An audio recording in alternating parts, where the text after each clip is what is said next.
Hello बच्चों, good morning. आज की तारीख है 13 जून 2024। आज के करंट अफेयर क्वेश्चन में आप सभी का स्वागत है। सबसे पहले हम पढ़ेंगे 13 जून के दैनिक समसामयिक सभी प्रतियोगी परीक्षाओं के लिए महत्वपूर्ण प्रश्न, जिसमें आप सभी को 10 करंट अफेयर क्वेश्चन देखने को मिलेगा। यह करंट अफेयर क्वेश्चन जो है कुमार गौरव सर के करंट अफेयर से लिया गया है। इसके बाद हम 12 जून के करंट अफेयर क्वेश्चन का रिवीजन करेंगे। ठीक है, तो 12 जून के करंट अफेयर का रिवीजन करेंगे, जिसमें आप सभी को कितने करंट अफेयर क्वेश्चन देखने को मिलेगा, तो उसमें भी 10 करंट अफेयर क्वेश्चन देखने को मिलेगा। और आप हमारे साथ 20 से 25 मिनट बने रहेंगे, जिसमें आप सभी को 10 नए करंट अफेयर क्वेश्चन और 10 पुराने करंट अफेयर क्वेश्चन का रिवीजन करेंगे। तो चलिए शुरू करते हैं अपने 13 जून के दैनिक समसामयिक सभी प्रतियोगी परीक्षाओं के लिए महत्वपूर्ण प्रश्न को देखते हैं। अगर वीडियो अच्छी लगे तो प्लीज़ स्टूडेंट वीडियो को लाइक करें, शेयर करें और कमेंट जरूर करें। तो चलिए शुरू करते हैं। आज का हमारा पहला प्रश्न है, हाल ही में Institute for Economic and Peace के ग्लोबल पीस इंडेक्स 2024 में शीर्ष स्थान किसे मिला है। तो शीर्ष स्थान किसे मिला है, ये आप सभी को बताना है। इसके बारे में थोड़ी सी जानकारी आप सभी को दे दें। सबसे पहले देखते हैं ग्लोबल पीस इंडेक्स 2024 पूछे ये कौन जारी करता है। तो यह जारी करता है Institute for Economic and Peace के द्वारा यह इंडेक्स जारी किया जाता है। इसमें पूछे कि सबसे पहला स्थान किस देश को मिला है, तो आइसलैंड को मिला है। पहला स्थान किसको मिला है, तो आइसलैंड को मिला है। 2008 से लेकर अब तक पहले स्थान पर ग्लोबल पीस इंडेक्स में कौन बना है, तो आइसलैंड बना है। इसमें पूछे कि भारत की रैंक क्या है, तो भारत की रैंक है 116। भारत की रैंक कितनी है, तो भारत की रैंक है 116, ये आपको याद रखना है। और पूछे कि इस रिपोर्ट में सबसे निचले पायदान पर कौन सा देश है, तो सबसे निचले पायदान पर देश है यमन। कौन सा देश है, तो सबसे निचले पायदान पर कौन सा देश है, ये आपको याद रख लेना है। अगर पूछे सबसे अशांत देश कौन सा है, तो वह सबसे अशांत देश है यमन, ये आपको याद रखना है। इससे पहले कौन हुआ करता था, तो अफगानिस्तान हुआ करता था। हमारे भारत की रैंक कितनी है, 116 है। पाकिस्तान की रैंक पूछे कितनी है, तो पाकिस्तान की रैंक है इसमें 140। पाकिस्तान की रैंक कितनी है, 140। अगर एशिया में पूछे सबसे शांत देश कौन सा है, एशिया में पूछे सबसे शांत देश कौन सा है, तो वह है भूटान है। कौन है, तो वह भूटान है। भूटान की इसमें अगर पूछे रैंक कितनी है, तो भूटान की रैंक है 21। कितनी है, 21। वर्ल्ड लेवल में देखा जाए भूटान की रैंक है 21। अपने एशिया अगर महाद्वीप में देखा जाए तो भूटान की रैंक है 1। भारत की रैंक 16, पाकिस्तान की रैंक 140, भूटान की रैंक 121 है। अगर एशिया में पूछे तो पहला स्थान है। सबसे निचले पायदान पर कौन सा देश है, तो यमन है। और पहले नंबर पर कौन सा देश है, तो आइसलैंड है। 2008 से अब तक लगातार यह पहले स्थान पर बना है। ग्लोबल पीस इंडेक्स कौन जारी करता है, तो मैंने बता दिया, Institute for Economic and Peace के द्वारा जारी किया जाता है। और पूछे कि यह कहाँ का संस्था है, तो यह पूछे कहाँ का संस्था है, तो यह संस्था है ऑस्ट्रेलिया का। कहाँ का है, तो यह ऑस्ट्रेलिया का संस्था है। ये तो ये हमारा सही जवाब हो जाता है। पीस ग्लोबल पीस इंडेक्स में पहला स्थान आइसलैंड को, और अपने भारत का अगर पूछे तो 116वां स्थान है। नेक्स्ट प्रश्न की बात करें, प्रश्न है हमारा दूसरा, हाल ही में विस्तारित सदस्यता के साथ पहली ब्रिक्स मंत्री स्तरीय बैठक कहाँ आयोजित हुई है। तो इसका सही जवाब बताएं कि ब्रिक्स की मंत्री स्तरीय बैठक कहाँ पर आयोजित की गई है, तो इसका सही जवाब आप सभी को बताना है। इसके बारे में थोड़ी सी जानकारी देखें। ब्रिक्स की अगर पूछे कि बैठक जो है कहाँ पर हुई है अब की बार, तो ऑप्शन डी रूस में हुई है। कहाँ पर, रूस में हुई है। रूस की अगर पूछे स्थापना कब की गई थी, तो 2001 में किया गया था। किसके द्वारा, जिम ओ नील के द्वारा किया गया था। किसके द्वारा, जिम ओ नील के द्वारा इसकी स्थापना की गई थी। वहीं पूछे कि जब इसकी स्थापना की गई थी तो ब्रिक्स का नाम क्या था, तो ब्रिक्स का नाम था ब्रिक। क्या नाम था, ब्रिक। यानी कि इसमें ब्राज़ील, रूस, इंडिया और चाइना शामिल थे। लेकिन जो है रूस में इसकी बैठक होती है 2009 में।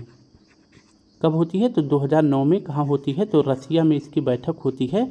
और रसिया के पूछे किस प्रांत में, तो यकिंतबर्ग प्रांत में इसकी बैठक होती है। यकिंतबर्ग स्थान पे जो है इसमें बैठक होती है। और यहीं पर जो है रूस में कौन सा देश शामिल हो जाता है, तो रूस में एक नया देश शामिल होता है ब्रिक्स में, जिसका नाम है साउथ अफ्रीका। इसमें शामिल हो जाता है। तो ब्रिक जो है क्या बन जाता है, तो ब्रिक बन जाता है ब्रिक्स। ठीक है, तो अब इसमें ब्राज़ील, रूस, इंडिया, चाइना और साउथ अफ्रीका, ये 5 देश शामिल हो जाते हैं। कब शामिल हो जाते हैं, 2009 की बैठक में। लेकिन शामिल अगर पूछे कब होता है, तो शामिल होता है 10 में यह शामिल हो जाता है। ये आपको इतना जो है नॉर्मल सी जानकारी ब्रिक्स के बारे में याद रखना है। अब पूछे कि 2023 में ब्रिक्स की बैठक कहाँ हुई थी, तो 2023 में जो है ब्रिक्स की बैठक हुई थी रूस में, ठीक है। सॉरी, ये कहाँ पर हुआ था, तो 2023 में हुआ था अफ्रीका में। कहाँ हुआ था, तो साउथ अफ्रीका में इसकी बैठक हुई थी ब्रिक्स की। इसके बाद जो है यहाँ पे 5 देश इसमें सदस्यता फिर ले लिए। तो पहले कितने देश थे, तो पहले 5 देश थे, और फिर इसके बाद 2023 में ब्रिक्स में जो है 5 और नए देश शामिल हो जाते हैं। तो टोटल देशों की संख्या कितनी हो जाती है, 10 हो जाते हैं। 5 नए देश कौन इसमें शामिल होते हैं, UAE, इसके बाद इसमें सऊदी अरब, नेक्स्ट देश है हमारा इथोपिया, इसके बाद नेक्स्ट देश है इजिप्ट, और लास्ट पूछे तो ईरान। तो ये 5 देश शामिल होते हैं। कौन कौन से, UAE, सऊदी अरब, इथोपिया, इजिप्ट, ईरान। तो ये 5 देश शामिल होते हैं, और 5 देशों से बढ़कर जो है ब्रिक्स की टोटल सदस्य संख्या कितनी हो जाती है, तो 10 हो जाता है। ये आपको याद रखना है, ठीक है।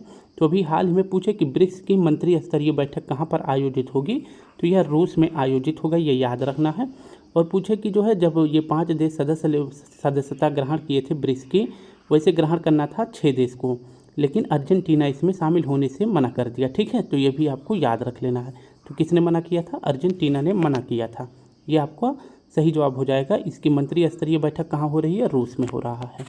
नेक्स्ट प्रश्न की बात करते हैं। एक और क्वेश्चन आप सभी को याद रखना है। अभी जो है रूस में ही जब ब्रिक्स की बैठक हो रही है, तो यहीं पर जो है अक्टूबर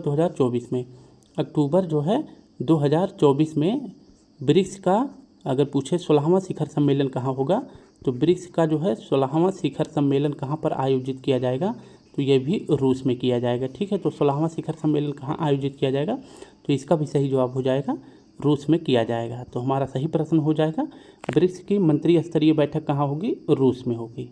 नेक्स्ट प्रश्न की बात करें, प्रश्न हमारा तीसरा। हाल ही में भारतीय नौसेना ने किस देश के साथ संयुक्त समुद्री अभ्यास जिम्बेक्स 2024 का प्रारंभ किया है, तो जिम्बेक्स जो है जे से जिम्बेक्स पड़ता है, तो जे से हो जाएगा जापान। तो जिम्बेक्स 2024 भारतीय नौसेना ने किसके साथ प्रारंभ किया है, तो जापान के साथ प्रारंभ किया है। हमारा सही जवाब हो जाएगा ऑप्शन ए, ये आपको याद रखना है, ठीक है। तो जिम्बेक्स के बारे में थोड़ी सी जानकारी देख लेते हैं। जिमेक्स, ठीक है। तो जिमेक्स 2024, इसमें पूछे जे से जापान हो जाएगा, आई से इंडिया हो जाएगा, एम से हो जाएगा मेरी टाइम, एम से क्या हो जाएगा, मेरी टाइम जो है एम से हो जाएगा, और ई एक्स से हो जाएगा एक्सरसाइज। तो जापान और इंडिया का मेरी टाइम एक्सरसाइज पूछे कहाँ पर इसका आयोजन किया जाएगा, तो इसका आयोजन किया जाएगा जापान में, ठीक है। कहाँ किया जाएगा, इसका होस्ट पूछे कौन सा देश है, तो होस्ट इसका है जापान, ठीक है। होस्ट कौन है, तो होस्ट है जापान, ये आपको याद रखना है। और पूछे अब की बार जो है किस क्रम का ये आयोजन किया जा रहा है, क्रम पूछे तो ये 8वें क्रम का है। कहाँ पर, जापान में इसका आयोजन किया जा रहा। भारत की तरफ से अगर पूछे कि इसमें कौन सा जहाज़ भाग लेगा, तो इंडिया की तरफ से इसमें कौन सा जहाज़ भाग लेगा, तो INS शिवालिक। कौन भाग लेने वाला है, INS शिवालिक जो है इसमें भारत की तरफ से भाग लेने वाला है। और पूछे जापान की तरफ से कौन सा जहाज़ इसमें भाग लेने वाला है, तो इसमें भाग लेने वाला है एंगुरी। कौन सा, एंगुरी इसमें भाग लेने वाला है, जो कि जापान की तरफ से भाग लेने वाला ये जहाज़ है। तो हमारा सही जवाब क्या हो जाएगा, जिमेक्स 2024 का आयोजन अगर पूछे इसका सेना का अभ्यास कहाँ पे होगा, तो जापान में होगा, और किस क्रम का है, 8वें क्रम का है। और इसका आयोजन कहाँ किया जाएगा, तो इसका आयोजन जापान में किया जाएगा। हमारा सही जवाब हो जाएगा ऑप्शन ए। ये देख सकते हैं आप, यहाँ पे जापान का फ्लैग है और यहाँ पे इंडिया का फ्लैग है। नेक्स्ट प्रश्न हमारा है चौथा। वैश्विक लैंगिक अंतराल सूचकांक 2024 में भारत को कौन सा स्थान मिला है, तो वैश्विक लैंगिक अंतराल सूचकांक में भारत को कौन सा स्थान मिला है।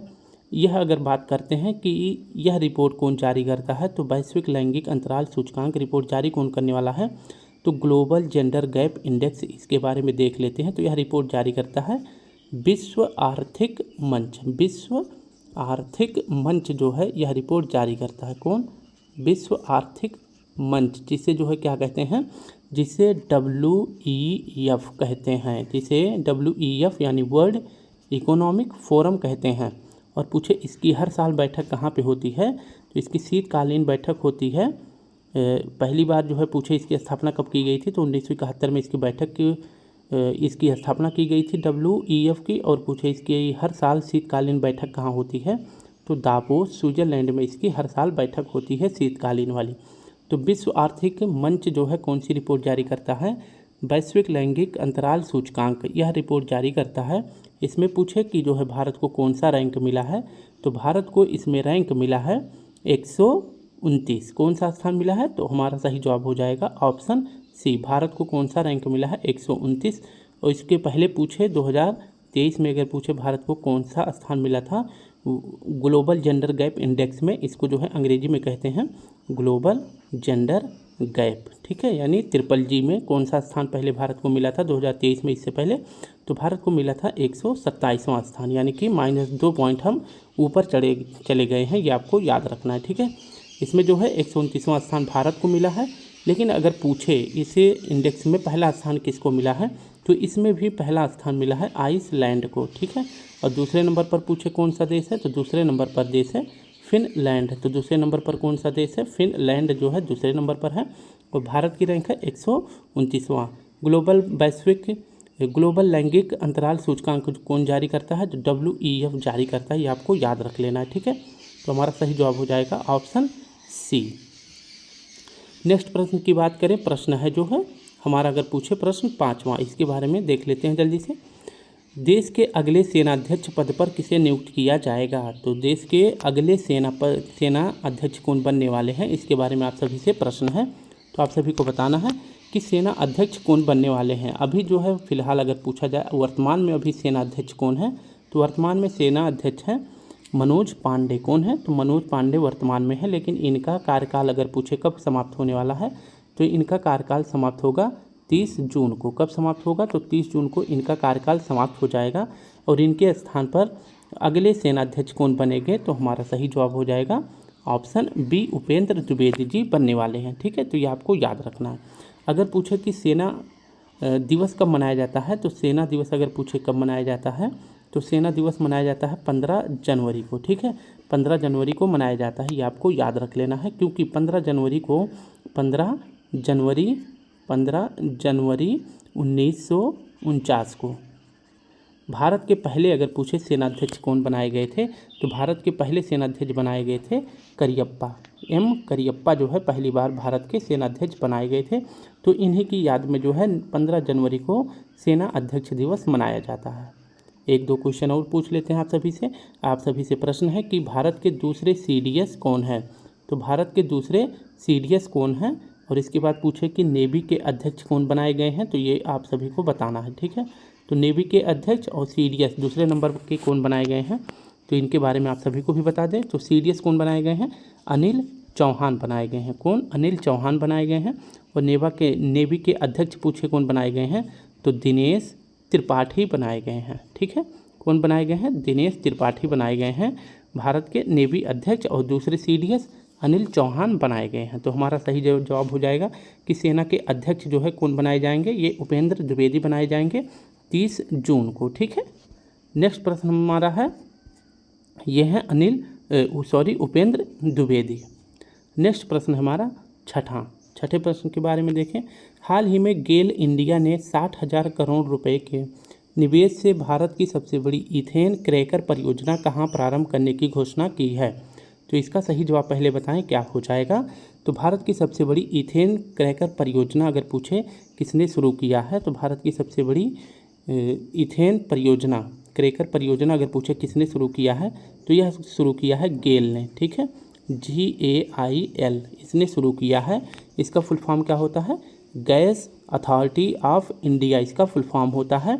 और इसके द्वारा जो है भारत की सबसे बड़ी इथेन क्रैकर परियोजना कहाँ शुरू किया गया है, तो यह शुरू किया गया है सीहोर जिला में। कहाँ, सीहोर जिला में शुरू किया गया है। और यह जिला पूछे कहाँ का है, तो यह जिला है मध्य प्रदेश का। ऑप्शन सी हमारा सही हो जाएगा। इसमें अगर पूछे कि इस परियोजना को शुरू करने के लिए कुल कितने रुपए का निवेश किया जाएगा, तो 60,000 करोड़ रुपए का निवेश किया जाएगा। ये पॉइंट आपको याद रख लेना है, ठीक है। तो हमारा सही जवाब हो जाएगा भारत का सबसे बड़ा अगर पूछे इथेन क्रैकर परियोजना कहाँ शुरू किया गया है, तो सीहोर जिला में शुरू किया गया है, जो कि मध्य प्रदेश का एक जिला है। किसके द्वारा, तो गेल के द्वारा शुरू किया गया है। गेल का full form gas authority of India limited के द्वारा शुरू किया गया है। तो इसका सही जवाब हो जाएगा ऑप्शन सी। नेक्स्ट प्रश्न की बात करते हैं। प्रश्न है हमारा 7वां।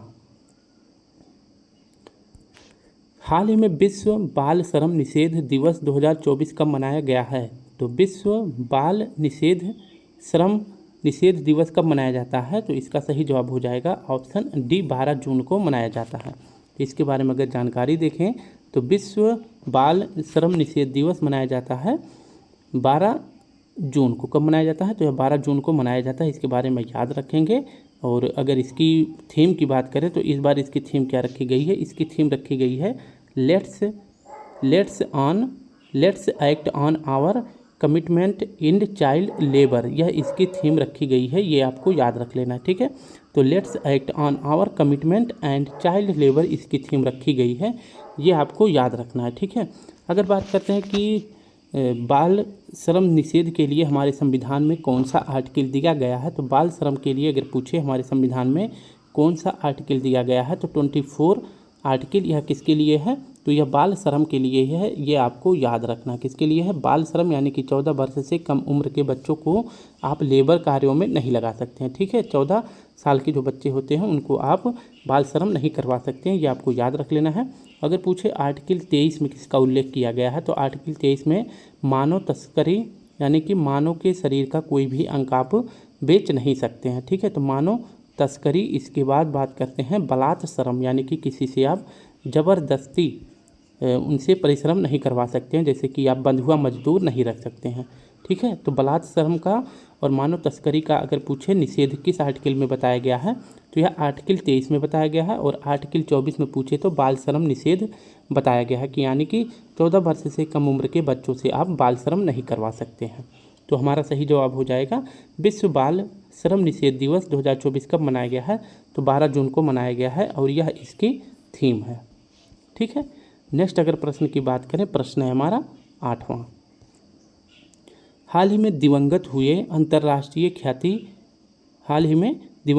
अंतर्राष्ट्रीय ख्याति प्राप्त कलाकार राजीव तारानाथ का संबंध किससे है, तो राजीव तारानाथ का संबंध किस क्षेत्र से है, ये आपको बताना है, ठीक है। तो राजीव तारानाथ जी किस क्षेत्र से संबंधित हो जाएंगे, पहले तो पूछे ये कहाँ के हैं, ये मैसूर कर्नाटक के हैं। कहाँ के हैं, ये मैसूर कर्नाटक के हैं, ये आपको याद रखना है। इसके बाद पूछे कि इनका क्षेत्र कौन सा है, तो इनका क्षेत्र है सरोद वादक। ये किस यंत्र के ज्ञाता है, मतलब इनका किससे संबंध है, तो ये सरोद वादक हैं, ये आपको याद रखना है, ठीक है। और इनकी उम्र अगर पूछे कि अभी इनका डेथ है कितनी उम्र में हुआ है, तो 91 ईयर में इनकी अभी हाल ही में मृत्यु हो गई है और इनका संबंध है सरोद से। ऑप्शन डी सही हो जाएगा, ठीक है। और पूछे कि ये किसके शिष्य थे, तो ये शिष्य थे अली अकबर खां के। किसके थे, तो अली अकबर खां के ये शिष्य थे, ये आपको याद रख लेना है। इसके बाद पूछे इन्हें भारत सरकार की तरफ से कौन सा सम्मान दिया गया है, तो भारत सरकार की तरफ से इन्हें पद्मश्री से भी सम्मानित किया गया है, पद्मश्री से सम्मानित किया गया है। तो हमारा सही जवाब हो जाएगा इनका संबंध है सरोद से और ये किस राज्य से हैं, तो ये कर्नाटक से हैं, ठीक है। अब कुछ महत्वपूर्ण हम कलाकारों के बारे में देख लेते हैं कि उनका किस क्षेत्र से संबंध है। जैसे पंडित रविशंकर के बारे में देख लेते हैं, पन्नालाल घोष, भजन सुपारी, पंडित शिव कुमार, अली अमजद खां और गणेश गोपालन। इसके बाद पंडित राम नारायण, एस बालचंद्रन और विश्व मोहन भट्ट, इन सभी के बारे में देख लेते हैं एक नज़र में कि इनका संबंध किस क्षेत्र से है। तो सबसे पहले देखेंगे पंडित रविशंकर का, इनका संबंध अगर पूछे किस क्षेत्र से है, तो इसका सही जवाब हो जाएगा इनका संबंध है सितार से, ठीक है। तो किस क्षेत्र से संबंधित है, ये सितार से संबंधित है। पन्नालाल घोष ये बांसुरी से संबंधित है। किससे संबंधित है, तो ये बांसुरी से संबंधित है। भजन सुपारी ये किस क्षेत्र से संबंधित है, सुपारी संतूर से, ठीक है। तो ये संतूर वादक हैं। पंडित शिव कुमार, इनका पूछे किस क्षेत्र से संबंधित है, तो ये भी संबंधित है संतूर से, ठीक है। इसके बाद अली अमजद खां, इनका अगर पूछे किस क्षेत्र से संबंधित है, तो ये सरोद वादक हैं, ठीक है। तो इन सभी का आपको याद रखना है। इसके बाद अगर बात करें कि गणेश राजगोपालन का किस क्षेत्र से संबंधित है, तो ये वायलिन वादक हैं। कौन है, तो वायलिन वादक हैं गणेश राजगोपालन, ठीक है। तो वायलिन वादक कौन है, तो ये आपको याद रखना है। ठीक है, नेक्स्ट प्रश्न की बात करें, पंडित राम नारायण ये किस क्षेत्र से संबंधित है, तो ये संबंधित है सारंगी से। इसके बाद बात करें एस बालचंद्रन और इसके बाद विश्व मोहन भट्ट, इन दोनों का अगर संबंध पूछे किस क्षेत्र से संबंधित है, तो ये प्रमुख बीड़ा वादक हैं। ठीक है, नेक्स्ट प्रश्न की बात करें, प्रश्न हमारा 9वें प्रश्न की बात करते हैं, हाल ही में वार्षिक खीर भवानी मेला कहाँ प्रारंभ हुआ है, तो वार्षिक खीर भवानी मेला अगर पूछे कहाँ पर सेलिब्रेट किया जाता है, तो इसका सही जवाब हो जाएगा ऑप्शन ए, जम्मू कश्मीर में मनाया जाता है। ठीक है, तो खीर भवानी मेला कहाँ पर मनाया जाता है, जम्मू एंड कश्मीर में मनाया जाता है, हमारा सही जवाब हो जाएगा। ये आपको याद रख लेना है। अगर पूछे कि यह जो है किस समुदाय या फिर किस लोगों का प्रमुख फेस्टिवल है, तो यह कश्मीरी पंडितों का प्रमुख फेस्टिवल है, यह आपको याद रखना है और यह अभी हाल ही में शुरू हो गया है। तो हमारा सही जवाब हो जाएगा, खीर भवानी मेला कहाँ पर मनाया जाता है, जम्मू कश्मीर में, और किसके द्वारा, तो कश्मीरी पंडितों के द्वारा मनाया जाता है। तो हमारा ये सही जवाब हो जाएगा। अब कुछ महत्वपूर्ण प्रश्न आप सभी से पूछ लेते हैं, जैसे ट्यूलिप फेस्टिवल कहाँ मनाया जाता है, ट्यूलिप फेस्टिवल कहाँ मनाया जाता है, ये आपको बताना है। और अगर पूछे कि जम्मू कश्मीर का राजकीय पशु कौन सा है, तो आप सभी को बताना है जम्मू कश्मीर का राजकीय पशु कौन सा है, तो इसका सही जवाब हो जाएगा हंगुल। ठीक है, और अगर पूछे कि हंगुल जो है किस राष्ट्रीय उद्यान में पाया जाता है, तो आप सभी को बताना है। ठीक है, ये आप सभी के लिए क्वेश्चन है, हंगुल जो है किस राष्ट्रीय उद्यान में पाया जाता है, ये आपको याद रखना है। ठीक है, तो ये आपको प्रश्न में जवाब देना है। ट्यूलिप फेस्टिवल पूछे कहाँ मनाया जाता है, तो ये भी जम्मू एंड कश्मीर में मनाया जाता है। इसके बाद बात करते हैं कि जम्मू कश्मीर का जो इतिहास है यानी हिस्ट्री है, किस बुक में दर्शाया गया है, तो जम्मू कश्मीर का हिस्ट्री किस बुक में दर्शाया गया है, तो इसका सही जवाब हो जाएगा रजत रंगड़ी। ठीक है, रजत रंगड़ी बुक में ये प्रदर्शित किया गया है जम्मू कश्मीर का इतिहास, ये आपको याद रख लेना है। अगर पूछे कि रजत रंगड़ी किसका बुक है, ये मतलब इसके लेखक कौन है, तो कल्हड़ हैं। कौन है, कल्हड़ इसके लेखक हैं, तो ये हमारा सही जवाब हो जाएगा। हंगुल किस राष्ट्रीय उद्यान में पाया जाता है, ये आप सभी को कमेंट बॉक्स में हमें जवाब देना है। तो चलिए स्टूडेंट, ये हमारा 9वां प्रश्न भी कंप्लीट हो जाता है। खीर भवानी मेला कहाँ पर सेलिब्रेट किया जाता है, तो जम्मू कश्मीर में किया जाता है। लास्ट प्रश्न देखें तो आज का आखिरी प्रश्न है, हाल ही में आंध्र प्रदेश के सीएम के रूप में किसने शपथ ली है, तो आंध्र प्रदेश के सीएम के रूप में किसने शपथ ली है, तो हमारा सही जवाब हो जाएगा ऑप्शन सी। अभी जो है आप सभी को पता था कि 4 राज्यों की लोकसभा विधानसभाओं में चुनाव हुए हैं, जिनमें से 3 राज्य के सीएम घोषित कर दिए गए हैं। सबसे पहले बात करते हैं ओडिशा के सीएम कौन बनाए गए हैं, ओडिशा के सीएम बनाए गए हैं मोहन चरण मांझी। कौन बनाए गए हैं, मोहन चरण मांझी। ये कहाँ के सीएम बनाए गए हैं, तो ये मोहन चरण मांझी, ये आपको याद रखना है, और ये एक आदिवासी नेता हैं, ये उड़ीसा के सीएम बनाए गए हैं, ये आपको याद रख लेना है। वहीं अगर बात करें कि अरुणाचल प्रदेश के सीएम कौन बनाए गए हैं, तो अरुणाचल प्रदेश के सीएम अगर पूछे कौन बनाए गए हैं, तो पेमा खांडू जी बनाए गए हैं। कौन बनाए गए हैं सॉरी, पेमा खांडू जी बनाए गए हैं, ये अरुणाचल प्रदेश के नेता बनाए गए हैं, लेकिन सीएम बनाए गए हैं। अगर पूछे आंध्र प्रदेश के सीएम कौन बनाए गए हैं, तो चंद्रबाबू नायडू बनाए गए हैं, और ये चौथी बार जो है आंध्र प्रदेश के सीएम बने हैं। कितनी बार, चौथी बार बने हैं। और इनको अगर पूछे शपथ किसने दिलाया है, तो यहाँ के राज्यपाल यानी कि गवर्नर पूछे कौन है, तो अब्दुल नज़ीर जी ने इन्हें कल यानी कि 12 जून को शपथ दिलाया है, तो ये आपको याद रखना है। ठीक है, तो अब्दुल नज़ीर पूछे कहाँ के राज्यपाल हैं, तो ये आंध्र प्रदेश के राज्यपाल हैं, और इन्होंने चंद्रबाबू नायडू को क्या किया है, सीएम पद की शपथ दिलाई है। और पूछे कि चंद्रबाबू नायडू को सीएम बनाने में अगर पूछे सबसे बड़ा हाथ किसका है, तो वो आप सभी को मैं पार्टी का नाम बता देता हूँ, जन सेवा पार्टी। ठीक है, जन सेवा पार्टी के अगर पूछे अध्यक्ष कौन है, तो आप सभी को बताना चिरंजीवी के जो भाई हैं पवन कल्याण। ठीक है, तो ये कौन है, तो चिरंजीवी के जो भाई हैं पवन कल्याण जी ने इन्हें सीएम बनवाया है। ठीक है, तो ये आपको याद रख लेना है। किस पार्टी से संबंधित है, तो जन सेवा पार्टी से संबंधित है। और चंद्रबाबू नायडू की अगर पार्टी की बात करें तो कौन सी पार्टी है, तो इनकी पार्टी है TDP यानी तेलुगु देशम पार्टी, इसका फुल फॉर्म हो जाता है, और ये सीएम बने हैं आंध्र प्रदेश के। ठीक है, तो हमारा सही जवाब हो जाएगा ऑप्शन सी। तो स्टूडेंट, इस प्रकार से हमने 10 करंट अफेयर क्वेश्चन साथ में उसकी व्याख्या, और अब हम रिवीजन करने वाले हैं। ये कौन है, मैंने बताया था पवन कल्याण जी हैं और इनकी पार्टी का क्या नाम है, तो मैंने बता दिया आप सभी को, जन सेवा पार्टी है। और ये कौन है, चंद्र बाबू नायडू हैं, इनकी पार्टी का नाम है टीडीपी। और ये कौन है, ये पीएम देश के हमारे पीएम नरेंद्र मोदी जी हैं। ठीक है, तो कह सकते हैं कि बीजेपी की ही सरकार मान लीजिए, क्योंकि इन्हीं से इनका गठबंधन हो गया है। इसमें हेल्प कौन किया था, तो हेल्प किए थे